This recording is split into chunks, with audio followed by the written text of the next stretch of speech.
Vamos a considerar el movimiento de un fluido, en este caso de un líquido, agua, que escurre a través de una pared inclinada. Consideremos pues esta parte, ¿verdad? Donde el agua está escurriendo. Vamos a considerar un espacio al centro de la superficie de la pared inclinada donde no existen perturbaciones, o sea, perturbaciones, por ejemplo, que podríamos observar aquí, en este caso, en donde comienza la pared inclinada, como hubiera esta perturbación que pudiera o que afectaría a lo que es el análisis que vamos a realizar, o al final, donde podemos observar cómo hay otra pequeña perturbación. Vamos a considerar un espacio central, en donde pues está, de alguna forma, pues el movimiento del líquido pues está en estado estacionario, o sea, no está cambiando. Entonces, pues nosotros observamos en esta parte, así, a simple vista, al momento de estar viendo la figura, cómo se está desplazando. Aquí vamos a considerar el agua. Se está moviendo de derecha a izquierda, o sea, de derecha a izquierda o de izquierda a derecha. ¿Qué opinan ustedes? De izquierda a derecha, ¿no? O Digo, sea, perdón, al revés, derecha a izquierda. de derecha a izquierda, ¿verdad? O sea, vamos a tener aquí esta parte, ¿sí? Ahorita nos regresamos a esa cuestión. Y además, pues podemos observar que se desplaza de abajo hacia arriba o de arriba hacia abajo.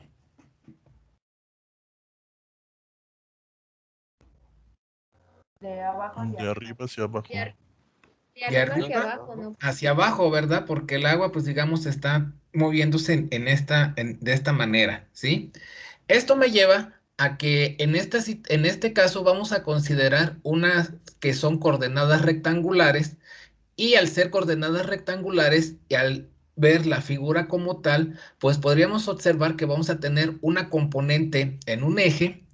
Podría ser X, Y, Z, dependiendo cómo lo queramos denominar nosotros, y vamos a tener una componente en otro eje, X, Y o Z. Por default, pues nosotros casi siempre consideramos el eje horizontal como X, el eje vertical como y el eje que pues podríamos decir que se desplaza de la pantalla hacia nosotros como Z. Pero eso pudiera cambiar y ser de manera arbitraria, pues cualquier otra nomenclatura, ¿no? O sea, por ejemplo, el eje horizontal decir lo que es Z, el eje vertical que es X, y de adentro hacia afuera que fuera Y. Eso se define y de cualquier forma, pues nosotros lo indicamos. Tenemos que establecer aquí cuáles serían los ejes de referencia. Entonces vamos a tomar esta pequeña figura. Esto de acá y lo vamos a dibujar como que más grande aquí en este esquema. Vamos a tener, por ejemplo, aquí lo siguiente.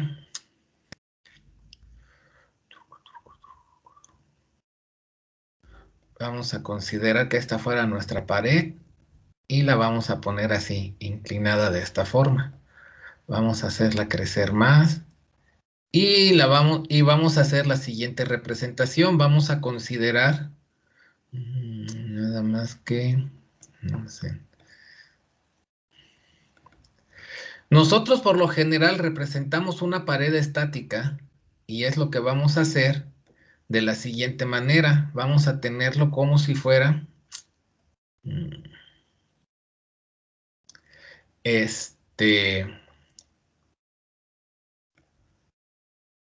bueno, creo que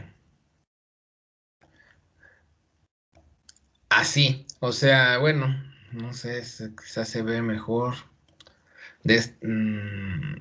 Bueno, más o menos de esta forma. O sea, cuando la tenemos nosotros así con algo de esta forma, le decimos que se encuentra asurada. Eso significa que la pared está estática, no se está moviendo. ¿Cómo podemos observar aquí en esta figura? La pared no se mueve. Tenemos un fluido, un líquido que cae, ¿sí? Que cae y más o menos lo podríamos representar de la siguiente manera. Vamos a ponerle aquí una línea, ¿sí? Con la misma inclinación. Y entonces nuestro esquema ahora estaría representado de esta forma, ¿sí? Este es el líquido que está cayendo. De acuerdo a lo que hemos platicado previamente, vamos a ver lo siguiente. El fluido, el líquido se está moviendo en esta dirección. Vamos a escribir aquí, vamos a poner aquí una flecha y vamos a decir que así es la dirección del desplazamiento del líquido. Bueno, vamos a ponerlo como que por acá para que no nos estorbe de otras cosas que vamos a hacer, ¿sí? Tenemos que fijar, asimismo, definir cuáles serían los ejes de coordenadas. O sea, por ejemplo, vamos a poner aquí en esta parte.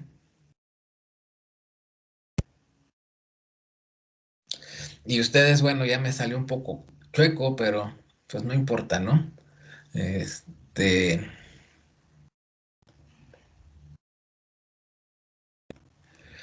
ustedes me van a decir ahorita, el eje horizontal, cómo lo quieren denominar? ¿X, Y o Z?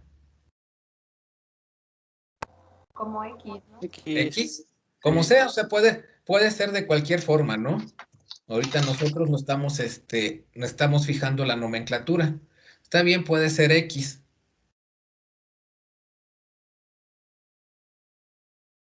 Y aquí vamos a decir que el eje vertical,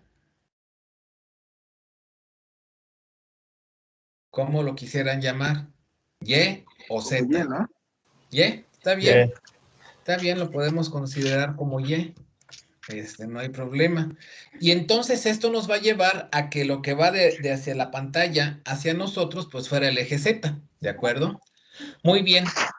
Vamos a hacer el análisis primero. Entonces, vamos a tener un movimiento de la velocidad, vamos a tenerlo en esta dirección. Vamos a considerar, Profe, entonces, ¿qué es dentro de esta enciclopedia? perdón. Creo que no era conmigo, ¿verdad? Vamos a considerar algo similar a lo que es un diagrama de cuerpo libre. Y entonces, pues para poder hacer mejor la descripción, vamos también a inclinar nuestro eje de referencia, ¿sí? Para poder ver X, Y y Z, ¿sí? Entonces ahora X es digamos, nuestro eje, Y es hacia acá y Z sigue siendo igual, de adentro hacia afuera. Entonces vamos a tener una velocidad el movimiento del líquido va a estar en el eje X, ¿verdad? Por lo que podemos ver acá, como habíamos establecido originalmente, ¿sí? Vamos a tener una velocidad en X, ¿sí? En el eje X. Pero, asimismo, resulta que como esta pared se encuentra estática, ¿qué velocidad tenemos aquí en este punto? Una velocidad en X. Aquí en este punto, ¿qué velocidad tendríamos? ¿Sería de 0? 0. Sería de 0. ¿Por qué? Porque la pared está estática. Si la pared se estuviera moviendo, pues íbamos a tener una velocidad de ¿cómo se llama? A la misma velocidad que la pared.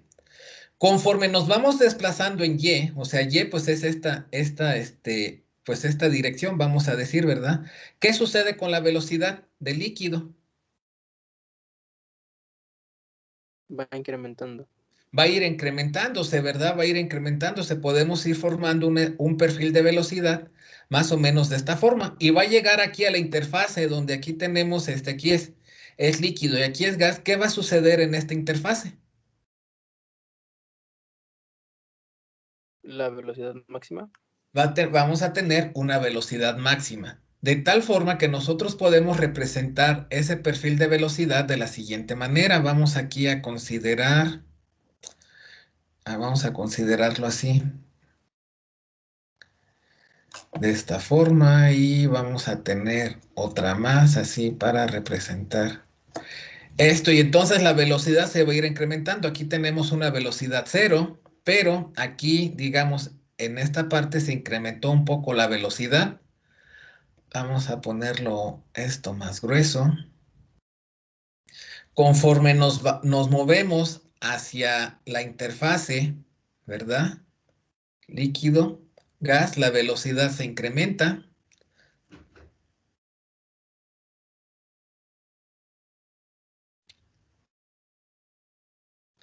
Y se está generando este perfil de velocidad.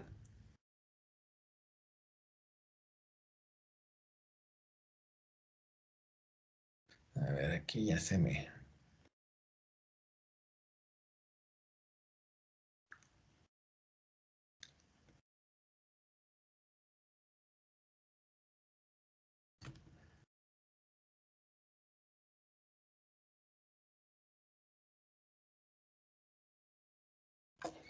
Así más o menos, ¿verdad? Hasta llegar a esta posición donde se tendría una velocidad máxima.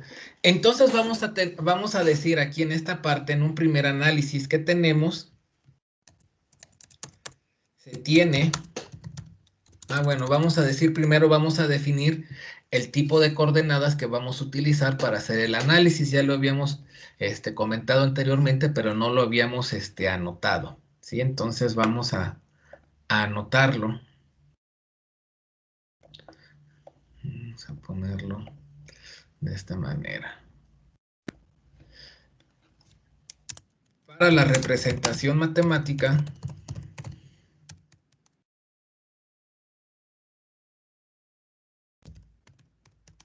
se van a utilizar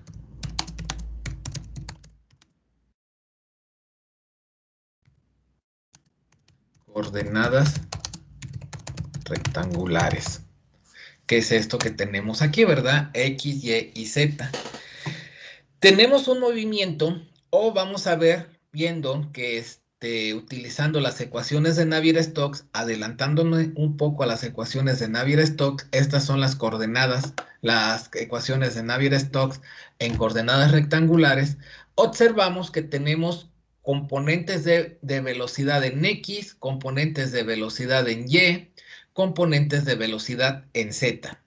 En nuestro caso, una vez que hemos definido los ejes, las coordenadas de referencia, en que hemos definido que el líquido se mueve en X, ¿verdad? Por lo tanto, vamos a tener una velocidad en X. ¿Estamos de acuerdo?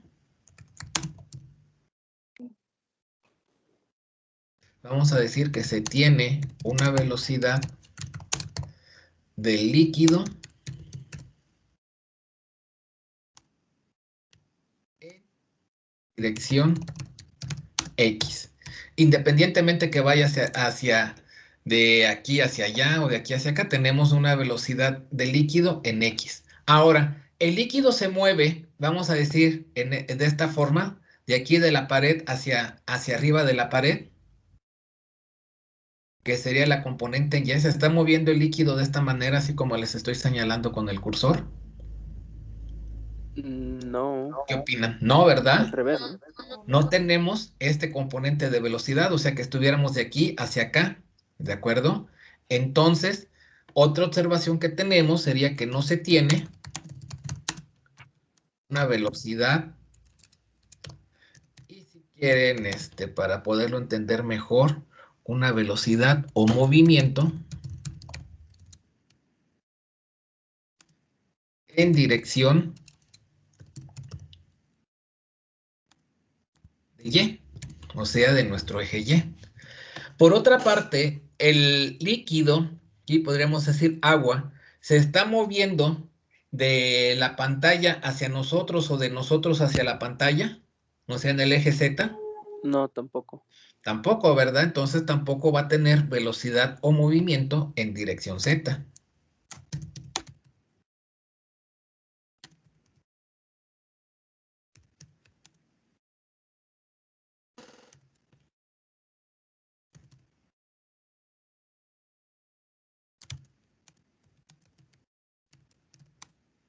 En dirección Z. Esos son los análisis que tenemos hasta el momento. Muy bien.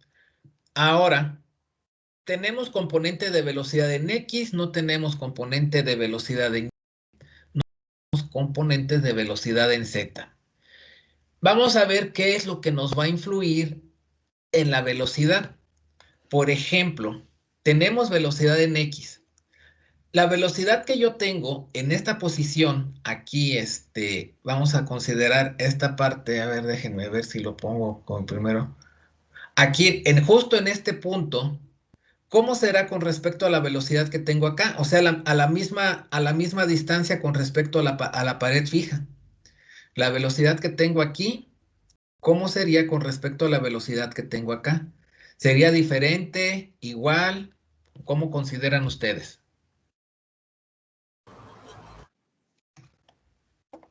Va a ser lo mismo porque ¿Por qué? Pues yo considero igual que sería la misma lo mismo del principio que estábamos viendo respecto de la pared, que no se mueve. Exactamente, va a ser la misma. Ahorita vamos a explicar el por qué. Nada más déjenme aquí mover. Aquí hacer una cuestión. Esto, ¿sí? O sea, este perfil de velocidad que tengo yo ahí, que representé inicialmente y que ustedes me entendieron cómo se obtenía, pues va a ser lo mismo que lo tenga aquí o que lo tenga en esta posición. ¿De acuerdo? O sea, el perfil de velocidad es exactamente el mismo. Este mismo perfil de velocidad, por ejemplo, lo tendría en esta parte. Vamos a decir que se ve muy fuerte así, ¿sí? O sea, el análisis que hicimos originalmente aquí, representado de color azul, sería exactamente lo mismo que lo hubiera hecho aquí o que lo hubiera hecho acá, ¿sí? O sea, la velocidad que tengo en este punto es la misma que tengo acá, es la misma que tengo acá. La velocidad que tengo en esta posición es la misma que tengo aquí, es la misma que tengo acá. ¿Esto qué quiere decir? Que la velocidad en X no depende de su posición en X. ¿Estamos de acuerdo? Sí, La velocidad en dirección X no depende de su posición en X.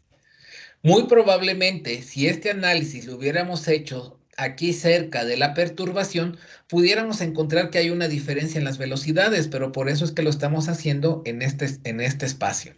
¿Sí? Entonces, la velocidad en X no depende en X. ¿Por qué? Porque la Profe, velocidad... ¿Sí? ¿puede repetir eso de que no depende? ¿Por qué no depende la velocidad? Ah, porque la velocidad que tengo aquí justo en esta posición es la misma que tengo acá. ¿Estamos de acuerdo? Es la misma que tengo aquí. No ha cambiado la velocidad, ¿sí? O sea, aquí pues está un poquito chueco, ¿verdad? Pero vamos a considerar que la velocidad tuviera la magnitud del tamaño de la flecha. En esta posición, esta magnitud de la flecha es la misma que la que tengo acá y es la misma que la que tengo acá. ¿Estamos de acuerdo? Sí, A eso sí. se refiere, a que la velocidad en X no va a cambiar con respecto a su posición en X, porque esta es la posición en X.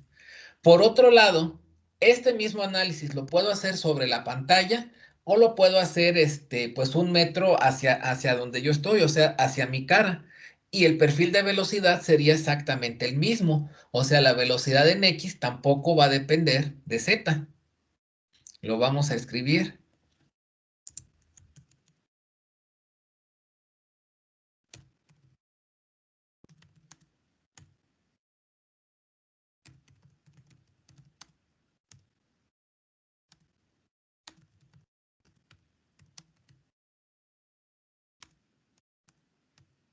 ¿De acuerdo? ¿Por qué? O sea, yo tengo la computadora, ¿verdad? Aquí en este punto.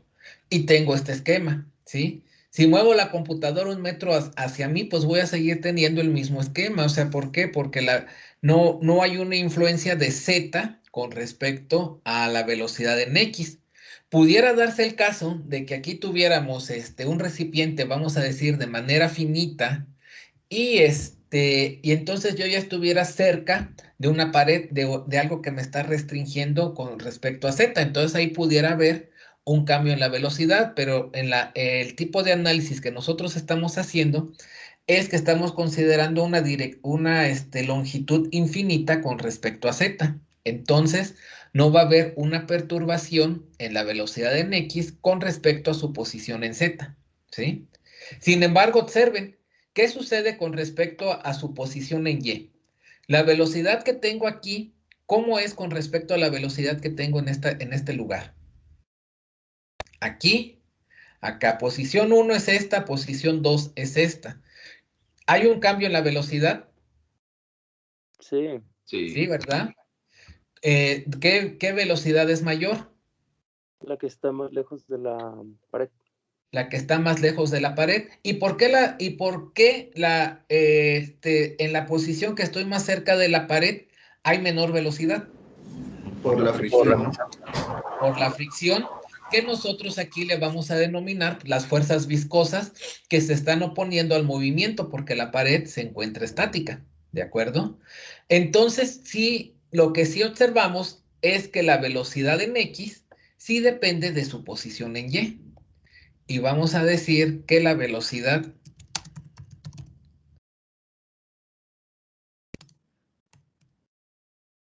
en dirección X, vamos a decir que sí depende de su posición en Y. Sí, así nos va a quedar este análisis que llevamos ahorita hasta el momento. Ahora, veamos lo siguiente. Aquí todavía seguimos analizando esta figura.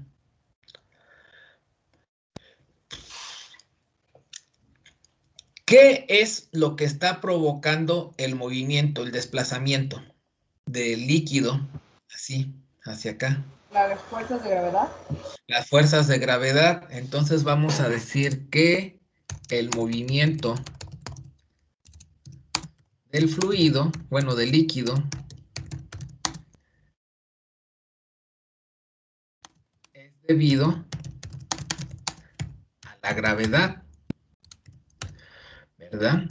Y entonces para reafirmar esto, vamos a decir qué tipo de fuerzas es. ¿Es una fuerza de superficie o de cuerpo?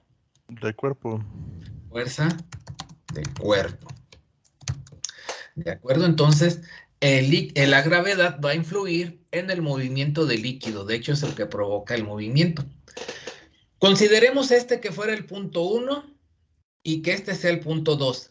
¿Qué presión tengo yo aquí? Aquí vemos la figura original. ¿Qué presión tengo yo aquí? En este punto.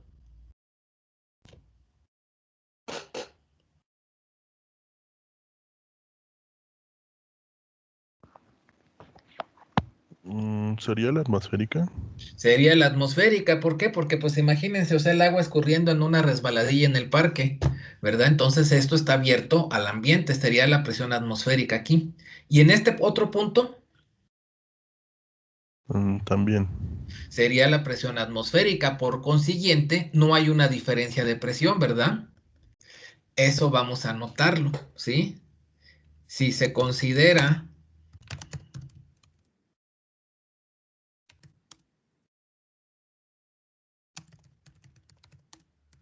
un punto 1 y un punto 2 en nuestro análisis en la dirección X, la presión es la misma en ambos puntos.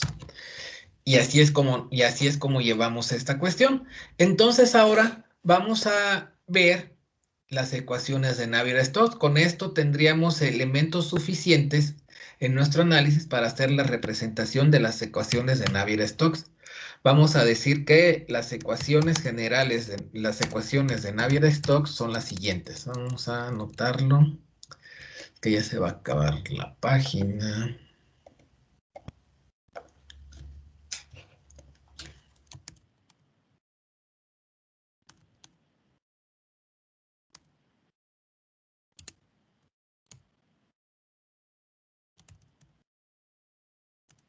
Y anotamos estas, ¿sí? Bueno, ahorita le ponemos que en coordenadas rectangulares.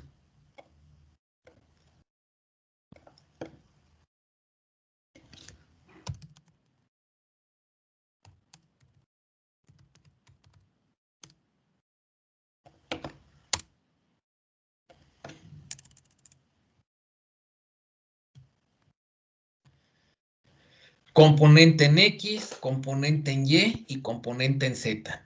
Estas son las coordenadas, las ecuaciones generales de Navier-Stokes. Sin embargo, para nosotros, ¿qué va a suceder?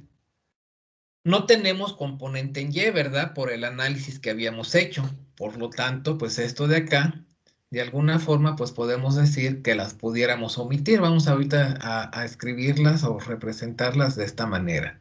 Sí, así como que las vamos a ir omitiendo. No tenemos componente en Z, ¿verdad? Entonces esta parte de acá también lo vamos a omitir, ¿sí? Y nos vamos a quedar únicamente con componente en Y de la ecuación de Navier-Stokes.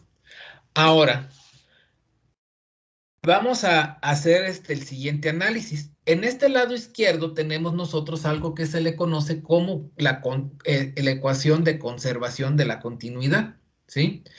A lo mejor no sabemos exactamente a qué se refiere ese concepto. Sin embargo, sí podemos, sí vamos a hacer el siguiente análisis. Vamos a ver, esto nos va a dar, vamos a considerar un estado estacionario. Al ser un estado estacionario, ¿qué nos indica el estado estacionario? Que la velocidad inicial es cero. No. En general, qué nos representa o qué nos indica un estado estacionario? Independientemente que estemos aquí en velocidad.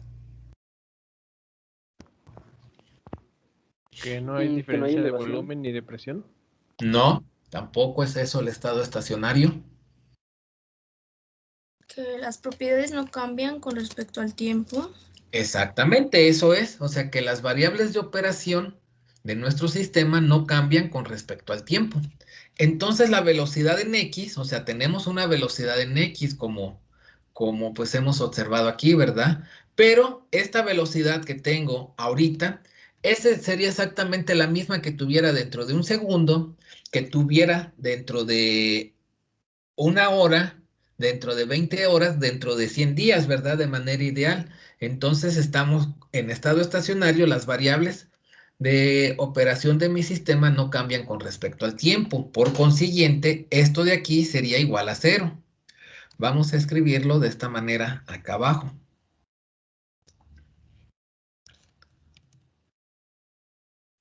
Vamos a decir que esto, bueno, vamos a hacerlo de esta forma para que nos quede mejor.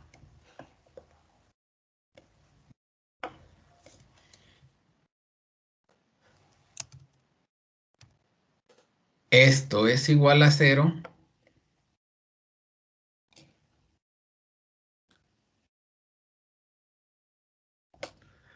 ¿Por qué? Porque se considera un estado estacionario.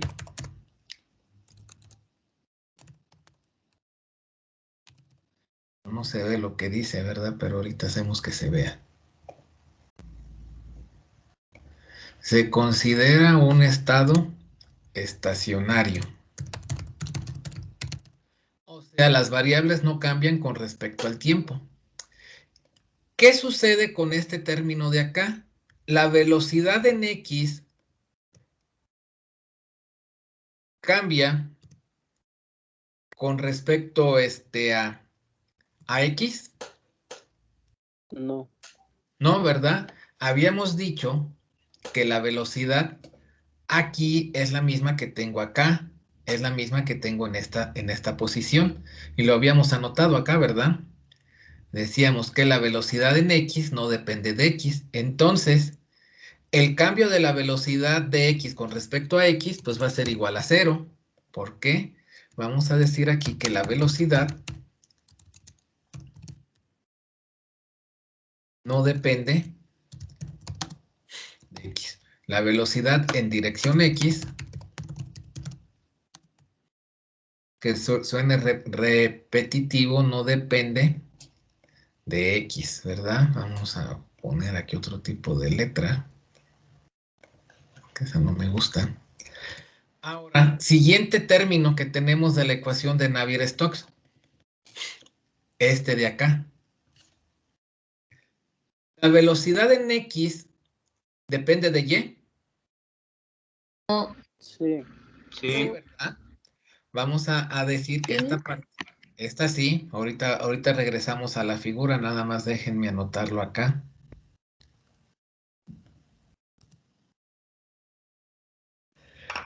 Habíamos visto en la figura lo siguiente.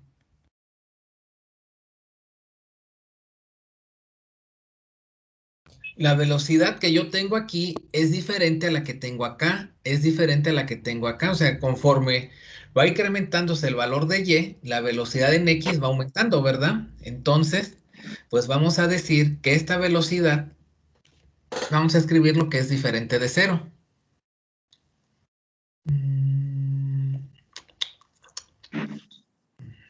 Es diferente de cero. Sí, entonces, pues bueno, le reiteramos, ¿no? Que la velocidad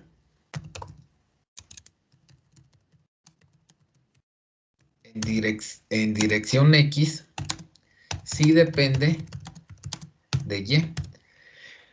Pero resulta que en este término de acá, yo tengo una componente de velocidad en Y. ¿Teníamos componente de velocidad en Y? ¿Recuerdan esa parte? No, No, No, ¿por qué? ¿Por qué no? solo se está moviendo en dirección X. Exactamente, no se está moviendo, digamos aquí, de esta manera, ¿verdad? De la pared hacia arriba. Entonces esto es igual a cero, ¿sí?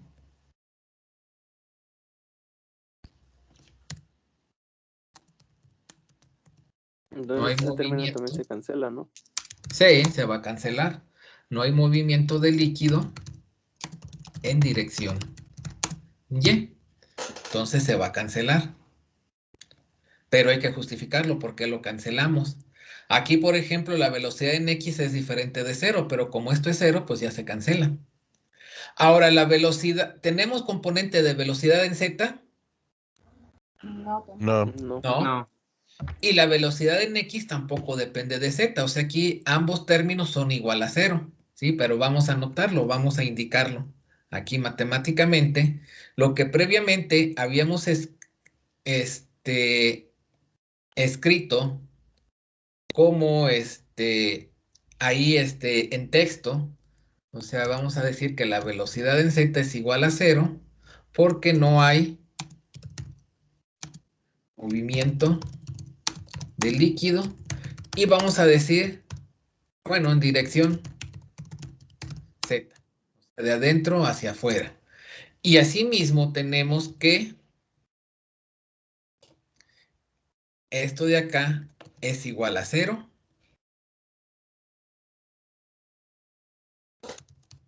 ¿Por qué es igual a cero? Pues porque la velocidad en Z, perdón, la velocidad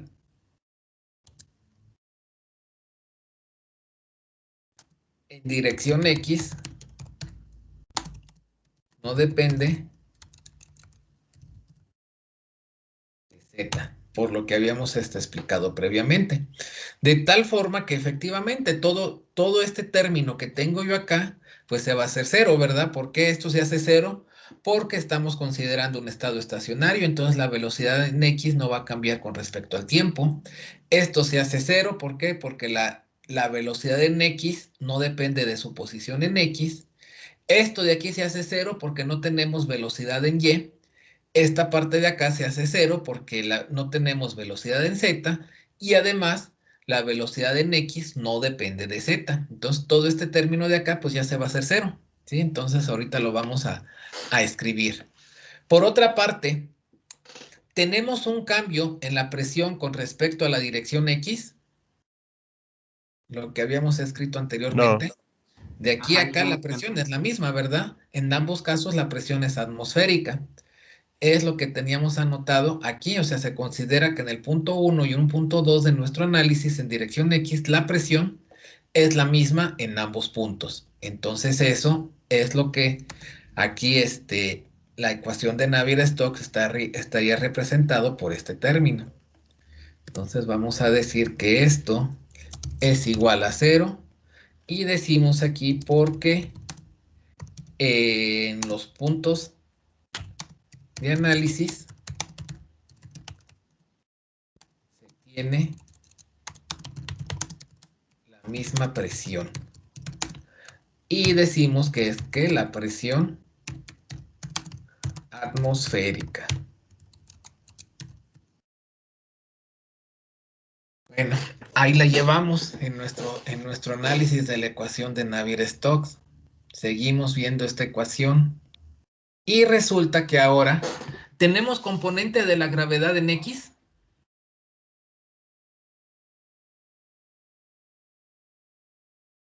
No. ¿Seguros? Porque O- sí vamos a tener, ¿por qué? Porque habíamos dicho que el movimiento del líquido es debido a la Sobre X, gravedad. ¿no? Ah, ¿Sí? sí, es cierto. Entonces, vamos a tener componente de la gravedad. No sabemos cómo lo vamos a obtener ahorita, ¿verdad? Esa ya es otra pregunta. Sí, pero por lo pronto, vamos a decir que la componente de la gravedad en X es diferente de 0. Y podemos reafirmarlo con lo que escribimos acá. El movimiento del líquido es debido a la gravedad, es una fuerza de cuerpo. Lo vamos a escribir tal cual nada más para pues tener el análisis que habíamos hecho previamente. Muy bien. Siguiente componente de las ecuaciones de Navier-Stokes. Estas son fuerzas, se me olvidó comentarlo. Esta es una fuerza superficial, esta es una fuerza de cuerpo, y todo esto que tenemos aquí es debido a las fuerzas viscosas. Si ustedes recuerdan, anotamos así muy brevemente dentro de la presentación que tenía cuando hablamos de la viscosidad, que la ley de la viscosidad de Newton era que un esfuerzo cortante era igual a la viscosidad que multiplicaba al cambio de la velocidad con respecto a X, la segunda derivada, algo así. Han de recordar esa parte, ¿no? Bueno, más bien era el cambio de la velocidad con respecto a X. Aquí, en esta situación, pues tenemos el esfuerzo cortante con respecto a la dirección X, Y o Z. De tal forma que nos queda de esta manera. Todo esto de acá son las fuerzas viscosas. Vamos a ver si existen fuerzas viscosas en nuestro análisis o todo se cancela. Primer término. La velocidad en X no depende de X, por consiguiente, la segunda derivada pues va a ser igual a 0 y simple y sencillamente pues lo escribimos de acá, ¿verdad? Por la misma situación que habíamos escrito previamente. La velocidad en dirección X no depende de X. La velocidad en X sí depende de Y, o sea, este término va a ser diferente de 0 por el análisis que ya habíamos hecho y entonces pues vamos a escribir simple y sencillamente que esto es diferente de 0, ¿sí? Así lo vamos a dejar ahorita. Y tenemos que la velocidad en X no depende de su posición en Z. ¿Por qué? Pues por lo que habíamos escrito previamente, ¿no? Que no hay influencia en Z, ¿no? Esta parte. Esta parte de acá.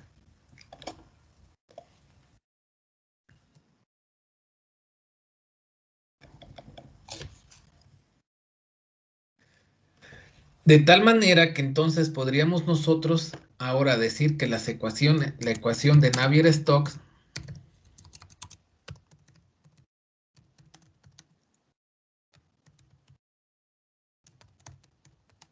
para la componente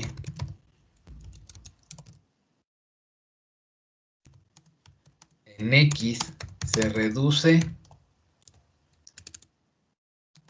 a lo siguiente. Teníamos la ecuación, esta tal cual, la escribimos nuevamente y nada más para recordar, todo este término de aquí se hace 0, por lo que ya habíamos hablado anteriormente, ¿sí? No tenemos fuerzas de presión, porque la presión en el punto 1 es igual a la presión en el punto 2, por lo tanto esto se hace 0, ¿sí? Sí tenemos efecto de la gravedad, entonces este término de aquí lo vamos a dejar. No tenemos componente bueno, no, más bien la velocidad en X no depende de X y tampoco depende de Z, única y exclusivamente depende de Y, de tal forma que entonces la ecuación se va a reducir a esto.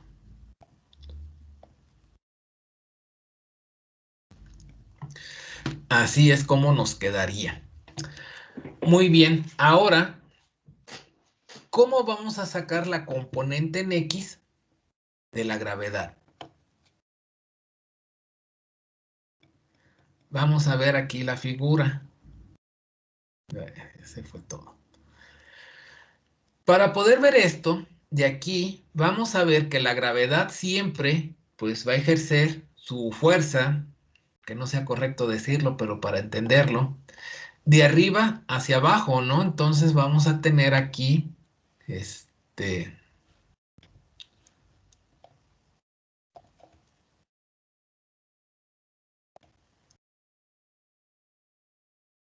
esta parte. Vamos a ponerlo grueso, que se vea así como que con ganas. Vamos a anotarlo de otro color, un color morado. Y aquí vamos a decir que esto es la gravedad como tal.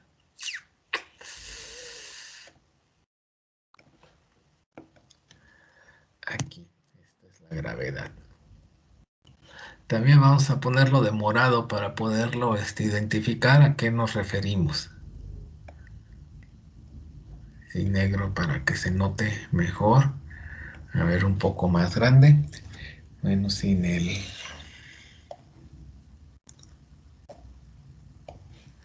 Entonces, así es la gravedad, ¿verdad? Ahora, esta gravedad, pues podemos observar que tenemos dos componentes. Un componente en X, que lo vamos a anotar, lo vamos a representar.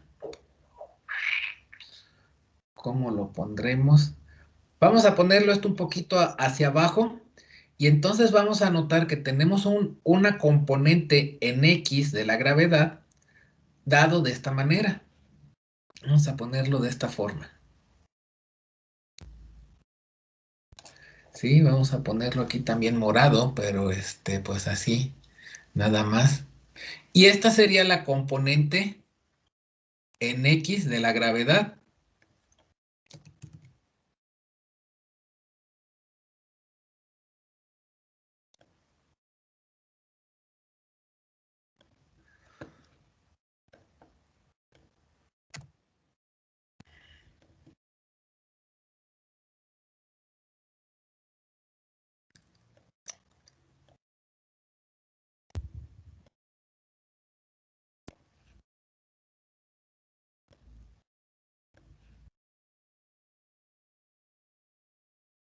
Sí, queda claro esta parte que tenemos la componente en X de la gravedad de acuerdo a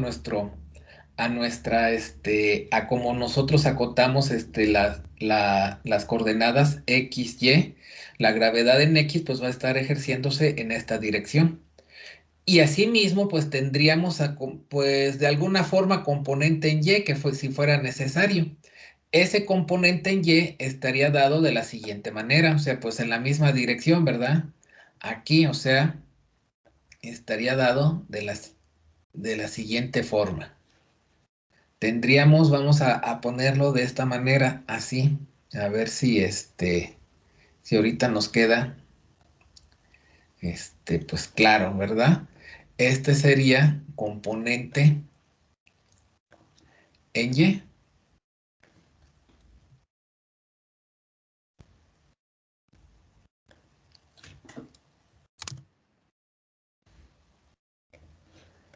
Así visto de esta manera. Muy bien. Entonces, yo conozco la gravedad, o sea, por ejemplo, la gravedad, ¿cuánto vale? 9.81. 9.81, ¿verdad? Muy bien. Entonces, este es un valor conocido, pero ¿cuál sería su magnitud en X? ¿Cuál sería su magnitud en Y? ¿Cómo lo podría yo determinar? Sí estamos de acuerdo de entrada que estos serían los componentes, ¿verdad? En X y estos serían sus componentes en Y. El componente en Y no me interesa porque el movimiento no se está haciendo así de arriba de aquí hacia acá o de acá hacia acá, ¿verdad? Me interesa en X. ¿Cómo podría yo determinar ese componente? Por trigonometría. Trigonometría. Si ustedes observan, si yo moviera esto hacia acá, ¿qué observamos que tenemos aquí? Un triángulo rectángulo. Un triángulo rectángulo, ¿verdad? Entonces, por consiguiente, yo necesito además un cierto ángulo de inclinación. Puede ser con respecto, pudiera ser con respecto a Y, pudiera ser con respecto a X, ¿sí?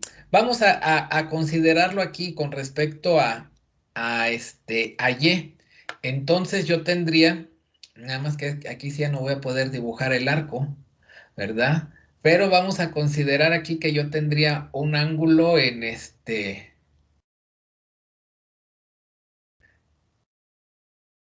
a ver,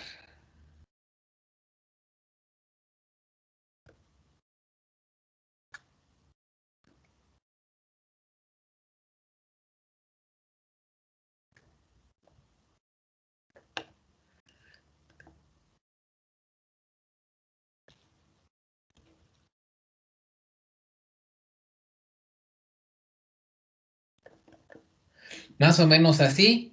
Y esto pues va a ser un ángulo que le voy a denominar un ángulo teta. ¿Estamos de acuerdo? Pudiera ser gamma, pudiera ser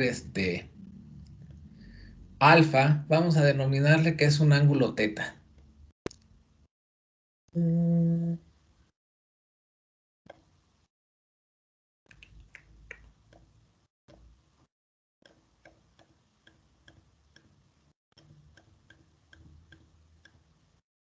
Ahí está en la barrita de abajo, profe. Ajá, ya está teta, el Al lado símbolo de... existe. Ahí estaban, ya ni lo vi, pero ahorita ya lo dejamos aquí, ya me salió. Ok, entonces es el ángulo teta. Entonces, por trigonometría, vamos a decir aquí, lo vamos a escribir aquí abajo, el análisis que llevábamos, que por trigonometría,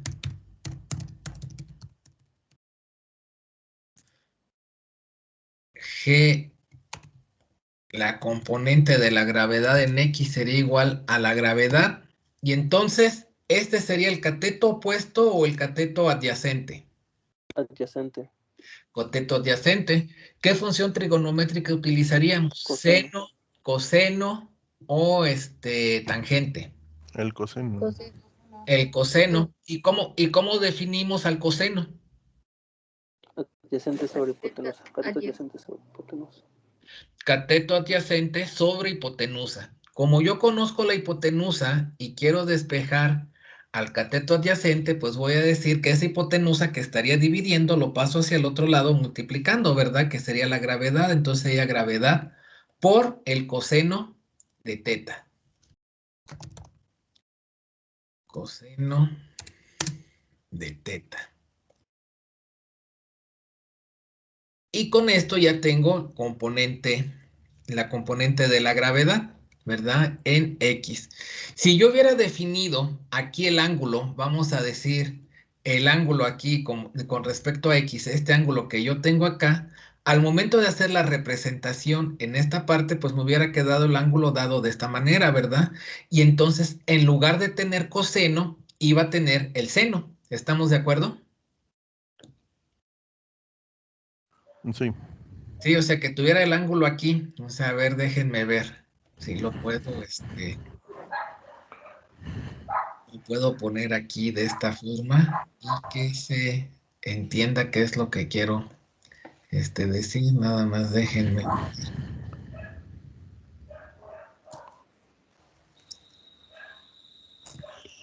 Aquí que fuera este ángulo y que este ángulo, por ejemplo, en lugar de llamarle teta, que llamara pues no sé, alfa, o a ver qué letra tengo a la mano aquí.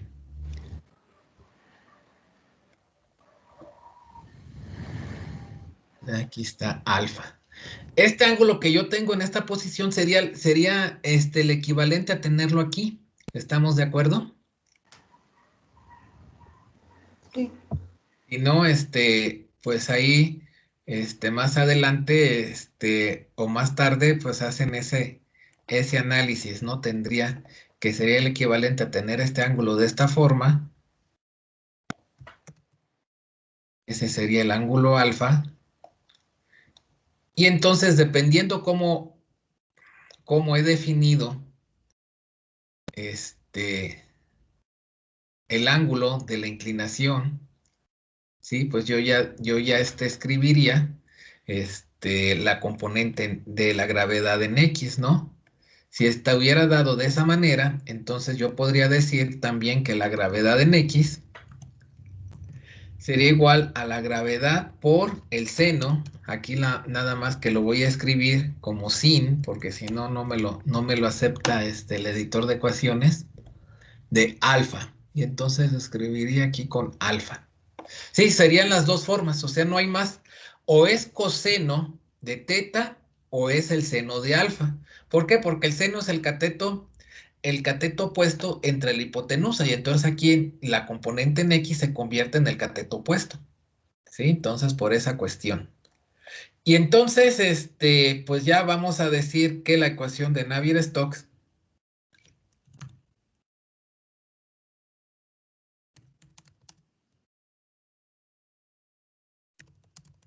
es finalmente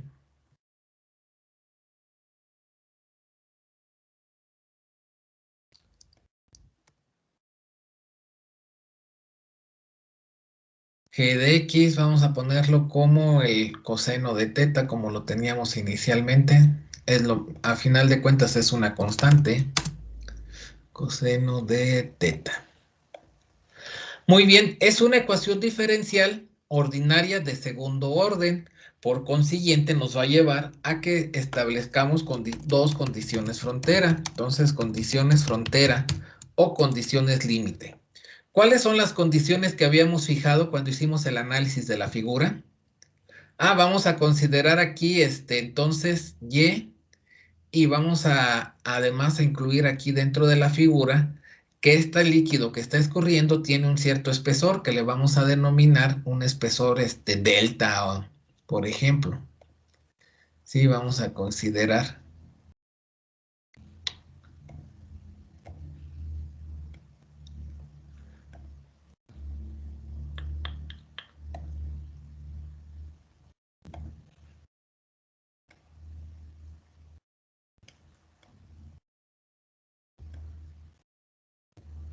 que se tiene un espesor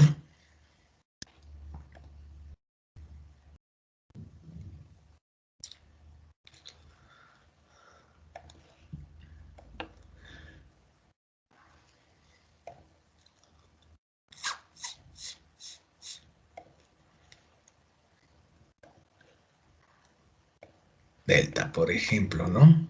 Ese sería el espesor. Y entonces, ¿cuáles serían las condiciones frontera? Primero vamos a decir que cuando Y es igual a 0, cuando tenemos Y igual a 0, pues justo sobre la superficie que está fija. ¿Qué ocurre ahí? La velocidad en X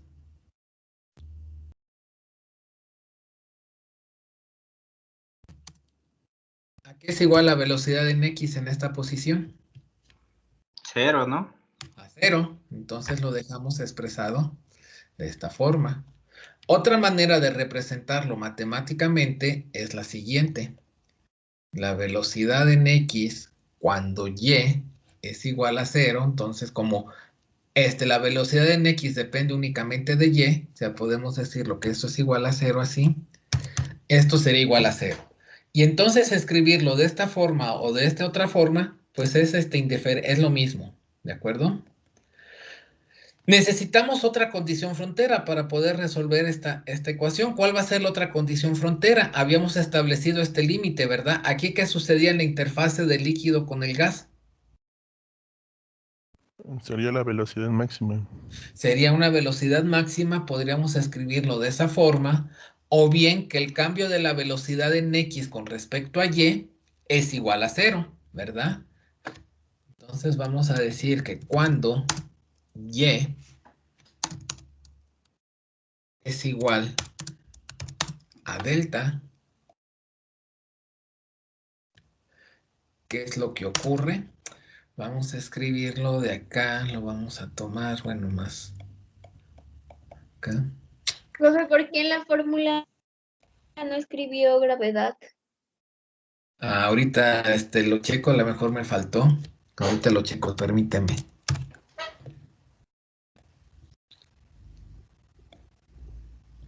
Que me faltó escribirlo, gracias. Sí, debe de llevar aquí la gravedad. Perdón. Gracias por la observación. Así quedaría, ¿de acuerdo? Y entonces la segunda condición límite es que cuando y es igual a delta, o sea, en este punto, vamos a tener una velocidad máxima, como nos decía Kevin, o bien podemos establecer que el cambio de la velocidad con respecto a y es igual a cero, que es lo mismo, ¿verdad? Un máximo, ¿cómo se representa? Como que la derivada es igual a cero. Y con esto, pues quedaría definido la representación matemática, podríamos decir